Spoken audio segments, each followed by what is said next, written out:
नमस्कार, स्वागत है आप सभी को। आज की विषय है कलयुग में भी भगवान दर्शन देते हैं। पौराणिक कथा। कृष्णनगर के पास एक गांव में एक ब्राह्मण रहते थे। वे ब्राह्मण पुरोहित का काम करते थे। एक दिन यजमान के यहाँ पूजा कराकर घर लौटते समय उन्होंने रास्ते में देखा कि एक मालिन साग वाली एक और बैठी साग बेच रही है। भीड़ लगी है, कोई साग तुड़वा रहा है तो कोई मोल कर रहा है। पंडित जी रोज उसी रास्ते जाते भी साग वाली को भी वहीं देखते।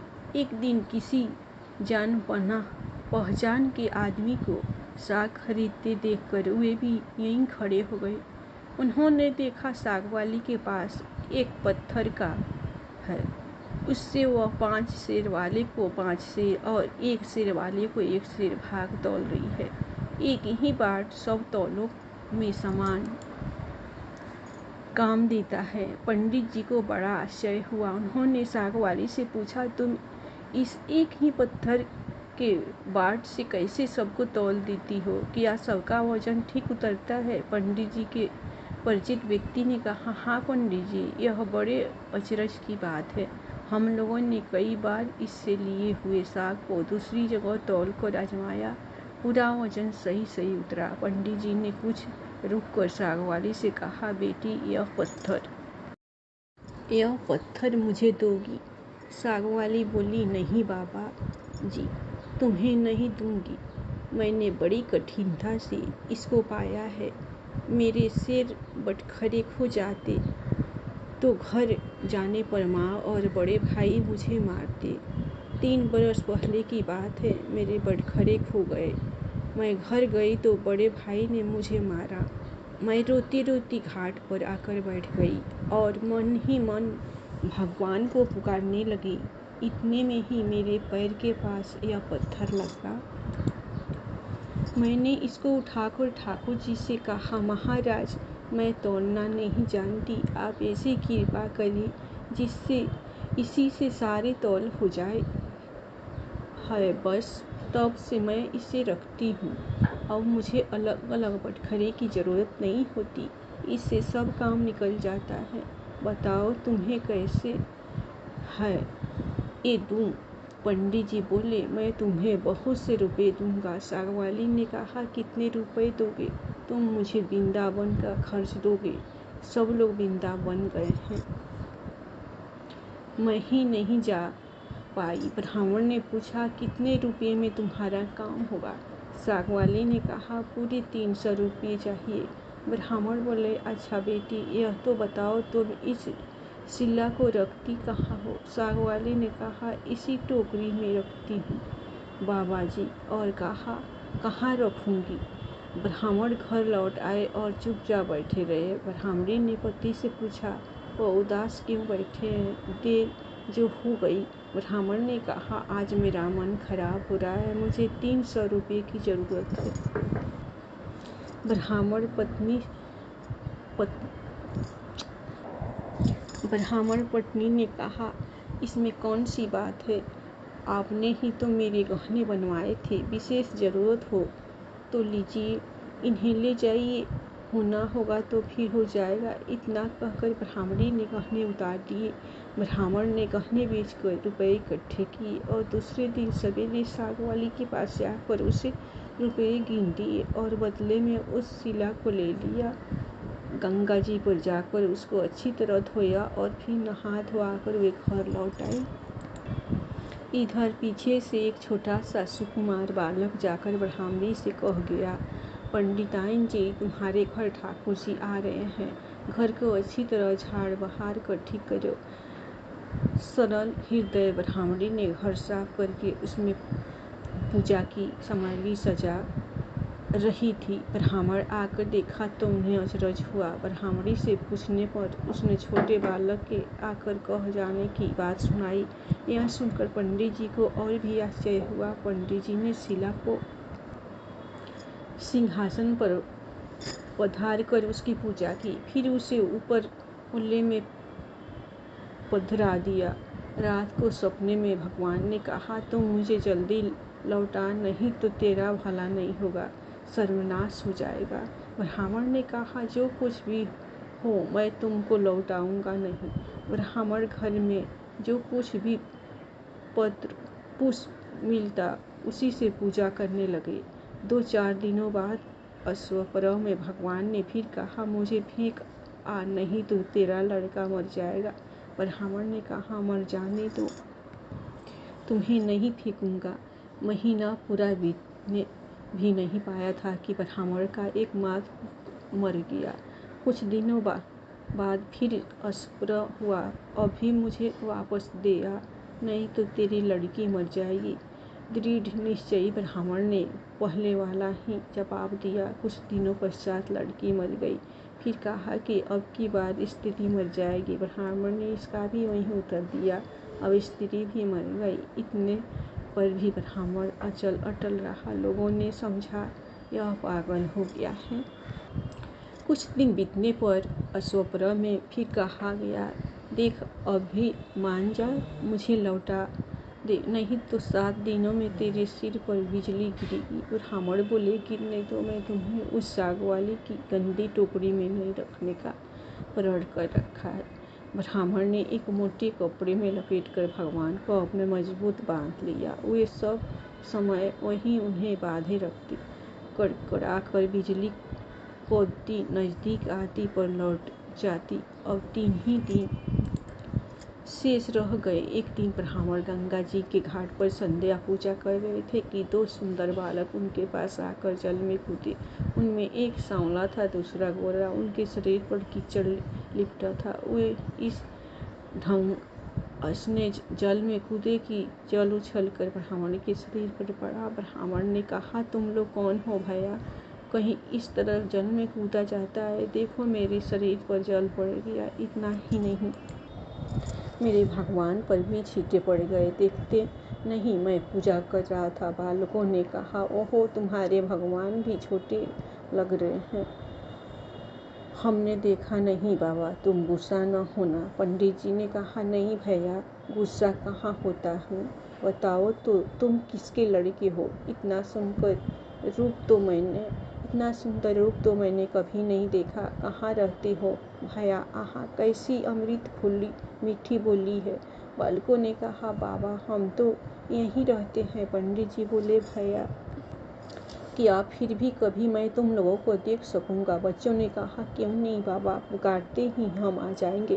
पंडित जी के नाम पूछने पर वह बोले कि हमारा कोई एक नाम नहीं है, जिसका जो मन होता है उसी नाम से वह मुझे पुकार लेता है। सांवला लड़का इतना कहकर चला। ये लो मुरली, जरूरत हो तो इसे बजाना, बजाते ही हम लोग आ जाएंगे। तो तुम दूसरे गोरे लड़के ने एक फूल देकर पंडित जी से कहा, बाबा इस फूल को अपने पास रखना, तुम्हारा सदा मंगल होगा। वे जब तक वहाँ से चले नहीं गए, ब्राह्मण निमेष दृष्टि उसने उनकी ओर आंखें लगाए रहे। ब्राह्मण मन ही मन सोचने लगे, आहा कितने सुंदर है दोनों, कभी फिर इनके दर्शन होंगे। ब्राह्मण ने फूल देकर सोचा, फूल तो बहुत बढ़िया है, कैसी मनोहर गंध आ रही है इसमें, पर मैं इसका क्या करूँगा और रखूँगा भी कहाँ? इससे अच्छा है राजा को ही दे आऊँ। पंडित जी ने जाकर फूल राजा को दिया। राजा बहुत प्रसन्न हुए। उन्होंने उसे महल में ले जाकर बड़ी रानी को दिया। इतने में ही छोटी रानी ने जाकर कहा, मुझे भी एक ऐसी ही फूल मंगवा दो, नहीं तो मैं डूब मरूंगी। राजा दरबार में आए और सिपाहियों को उसी समय पंडित जी को खोजने भेजा। सिपाहियों ने ढूंढते ढूंढते जाकर देखा, ब्राह्मण देवता सिर पर शिला बांधे पेड़ की छाया में बैठे गुनगुना रहे हैं। वे उनको राजा के पास लिवा लाए। राजा ने कहा, महाराज वैसा ही एक फूल और चाहिए। पंडित जी बोले, राजन मेरे पास तो वह एक ही फूल था, पर देखिए चेष्टा करता हूँ। ब्राह्मण उन लड़कों को खोज में निकल पड़े। अकस्मात उन्हें मुरली वाली बात याद आ गई। उन्होंने मुरली बजाई। उसी क्षण गौर श्याम जोड़ी प्रकट हो गई। ब्राह्मण रूप माधुरी के पान में मतवाले हो गए। कुछ देर बाद उन्होंने कहा, भैया वैसा एक फूल और चाहिए। मैंने तुम्हारा दिया हुआ फूल राजा को दिया था। राजा ने वैसा ही एक और फूल मांगा है? गोरे बालक ने कहा, फूल तो हमारे पास नहीं है, परंतु हम तुम्हें एक ऐसी जगह ले जाएंगे जहाँ वैसे फूलों का बगीचा खिला है। तुम आंखें बंद करो। ब्राह्मण ने आंखें मूंद ली। बच्चे उनका हाथ पकड़कर न मालूम किस रास्ते से बात कहाँ ले गए। एक जगह पहुंचकर ब्राह्मण ने आंखें खोली तो देखकर मुग्ध हो गए। बड़ा सुंदर स्थान है, चारों और सुंदर सुंदर वृक्ष, लता आदि पुष्पों की मधुर गंध से सुशोभित है। बगीचे के बीच में एक बड़ा मनोहर महल है। ब्राह्मण ने देखा तो वे बालक गायब थे। वे साहस करके आगे बढ़ा। महल के अंदर जाकर देखते हैं सब ओर से सुसज्जित बड़ा सुरम्य स्थान है। महल में एक दिव्य रत्नों का सिंहासन है। सिंहासन खाली है। पंडित जी ने उस स्थान को मंदिर समझकर प्रणाम किया। उनके माथे पर बंधी हुई ठाकुर जी की शिला खुलकर नीचे पड़ गई। ज्यों ही पंडित जी ने उसे उठाने को हाथ बढ़ाया कि शिला फटी और उसमें से भगवान लक्ष्मी नारायण प्रकट होकर शून्य सिंहासन पर विराजमान हो गए। भगवान नारायण ने मुस्कुराते हुए ब्राह्मण से कहा, हमने तुमको कितने दुख दिए, परंतु तुम अटल रहे। दुख पाने पर भी तुमने हमें छोड़ा नहीं, पकड़े ही रहे। इसी से तुम्हें इस शरीर यहाँ ले आए हैं। जो भक्त स्त्री पुत्र घर गुरुजन प्राण धन इहलोक और परलोक छोड़कर हमारी शरण में आ गए, भला उन्हें हम कैसे छोड़ सकते। इधर देखो, ये पड़ी है तुम्हारी सहस धर्मेली, तुम्हारी कन्या और तुम्हारा पुत्र, ये भी तुम मुझे प्रणाम कर रहे हैं। तुम सबको मेरी प्राप्ति हो गई। तुम्हारी एक की दृढ़ता से सारा परिवार मुक्त हो गया। वृंदावन का नज़ारा, हर सुबह वृंदावन का नज़ारा, चिड़ियों का चहकना, मंदिरों की घंटी का आवाज़, सत्पुरुषों का सत्संग, जैसे भक्ति रस घुल रहा हो, हर आत्मा उसमें मगन हो। यह है खूबसूरती वृंदावन धाम की, जहाँ पर बच्चा राधा कृष्ण जी का स्वरूप है, जहाँ पढ़ाई का पहला अक्षर भगवान श्री हरि जी के नाम से है। यमुना जी का कल कल करता पानी, फल से लदे वृक्ष, फूलों से झुंड, फूलों के झुंड, भौरों की गुंजन, हरि नाम की रास लीलाओं के गान, हर आत्मा को श्री राधा कृष्ण जी से जोड़ देता है। कोई गिरिराज की परिक्रमा कर रहा है तो कोई वृंदावन की, कोई जा रहा है निधि वन तो कोई बंसी बट, कोई मदन तीर्थ तो कोई मान सरोवर, कोई भगवत बाज रहा है तो कोई गीता, कोई भक्तों को भगवान की कथा सुना रहा है तो कोई भगवान के मीठे भजन गा रहा है। ऐसा लगता है कि सब तन मन धन से भगवान के श्री चरणों अर्पित हो गए हो। ऐसा नजारा है हमारे वृंदावन धाम का। कोई सुबह सुबह मंदिर की सीढ़ियों धो रहा है तो कोई प्रसाद बांट रहा है, कोई कीर्तन कर रहा है तो कोई दर्शन खुलने पर इंतजार कर रहा है, कोई दर्शन करके उसमें मंगन हो रहा है तो कोई पदावली लिखने में व्यस्त हो रहा है। कहीं मंदिर में फूल श्रृंगार बन रहा है तो कहीं भोग बन रहा है। ऐसा लगता है जैसे आठों पहर भगवान शुरू होकर भगवान पर ही खत्म हो जाते हैं। वक्त कब खत्म हो जाता है ये किसी को पता ही नहीं चलता। ना किसी को अपनी अवस्था का ध्यान है, न ही किसी को अहंकार है, ही कोई झगड़ा लड़ाई है। सब मिलजुल कर ही निस्वार्थ प्रेम जगा रहे हैं अपनी और दूसरों के दिल में। और समय का यह है सुंदर नज़ारा इस वृंदावन धाम की, जहाँ किस रूप में भगवान मिल जाए कुछ पता नहीं। ऐसी अदर धरती को हम सत सत नमन करते हैं। श्री राधा कृष्ण के घुंघराले की इस कमल नयन, श्याम वरण, मोहिनी चितवन, मीठी मुस्कान, गले में बंजती माला, जिनके शीश पर विराजे मोर मुकुट, तन लहराए पीताम्बर, चरणों में नूपुर, हाथों में बांसुरी लिए यह नटखट गोपाल जिसे हर गोप गोपी प्रेम से कान्हा बुलाए, यह सब का चित चुरा लेते हैं। भोले भाले चंद्रवंदन, चंचल नयन, सुंदर महीन स्वरूप, गौर वरण, मधुर मुस्कान, मनमोहिनी रसिक बंदनी, शीश चंद्रिका धारी, कनक समान शोभयमान, भूषण बिना विभूषित वृंदावन धाम की अधिष्ठात्री देवी हमारी श्री राधा रानी है। यहाँ नित्य किशोर और नित्य किशोरी श्री राधा कृष्ण एक प्राण दो देह है। श्री राधा रानी जिनकी चरण धूलि भी अत्यंत दुर्लभ है, हर सखी के हृदय में विराजती है। धन्यवाद। आप लोगों को यह कहानी पसंद आई होगी तो आप लोग राधा कृष्ण के नाम पर लाइक सब्सक्राइब दिल खोलकर ज़रूर कीजिए और वृंदावन धाम पर जय कृष्ण राधे।